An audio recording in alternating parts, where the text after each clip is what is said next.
Faut-il laisser les lions manger les gazelles? Coucou tout le monde, j'espère que vous allez bien.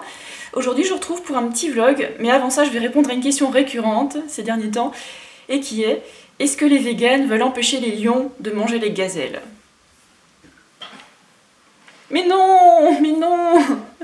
Justement, au contraire, les véganes veulent laisser les animaux tranquilles, les laisser libres de ce qu'ils veulent faire de leur vie.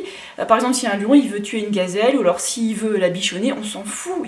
Ils font ça dans la nature, ils ont leur choix et tout ça. Nous, en fait, on est contre l'exploitation des animaux, donc on n'est pas pour intervenir à tous les niveaux. Oh là là. Le truc, c'est que comme plein de gens aiment manger des produits animaux, qu'ils n'ont pas envie de changer leurs habitudes alimentaires, bah, ils sortent des excuses, par exemple en disant que oh, le lion il chasse sa viande, c'est naturel de manger de la viande, et du coup moi je mange de la viande aussi. Bon, il n'y a aucun rapport, mais bon.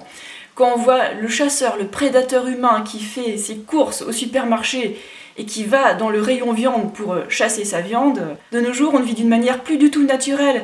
On utilise internet, des ordinateurs, des maisons, des voitures.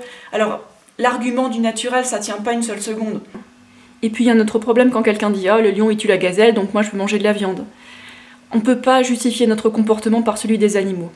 Par exemple, le lion comme le chat se lèche les testicules en public, les canards pratiquent le viol collectif, le chien renifle les fesses de ses congénères. Est-ce que vous allez imiter tous ces comportements d'animaux? Non, bien sûr que non. Utiliser le comportement des animaux pour justifier le nôtre, ça marche pas.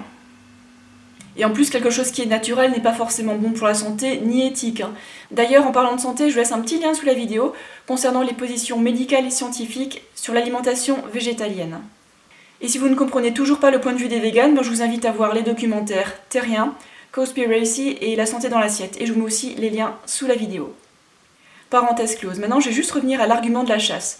Bon, là, on est en 2016, on n'a pas besoin de tuer des animaux pour survivre. Je pense que tout le monde peut le comprendre, ça.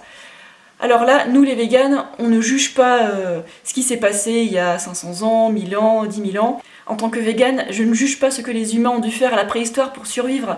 Ce qui est important, c'est ce qu'on fait maintenant. De nos jours, pour agir concrètement contre l'exploitation des animaux, il suffit de choisir de manger des plantes 3 fois par jour. Voilà, et maintenant je vous laisse avec un petit vlog.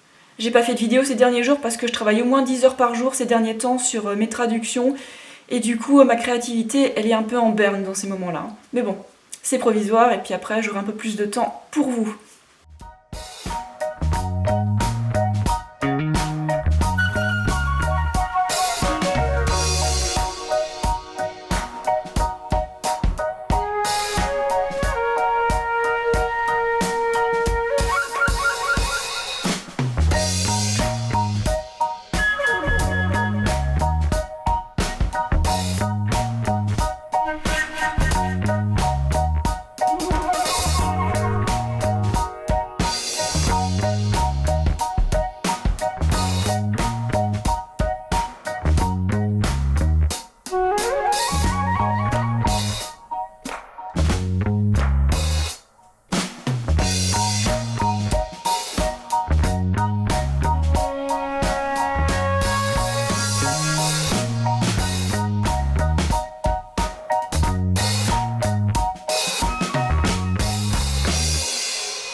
Ça, c'était quand j'ai grimpé le grand ballon d'Alsace à vélo.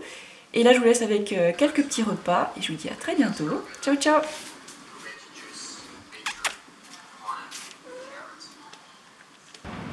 Alors ça, c'est des pommes de terre avec du fromage végétal, basilic. Et là, le vert, c'est des épinards cuits avec des pommes de terre mixées.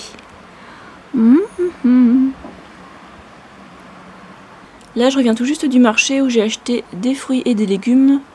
Donc ouais, des verdures et puis des fruits que j'aime. Voilà. Et j'en ai eu pour 20 €.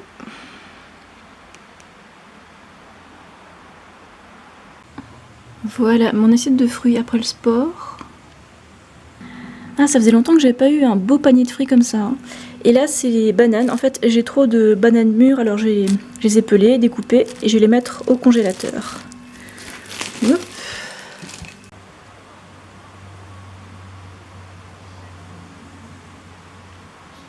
Hop. Voilà mon repas du soir, il est 17h. Voilà, donc des plantes entières, pommes de terre, persil, haricots blancs, laitue de 2 sortes. Voilà, des plantes entières, pas de cadavres.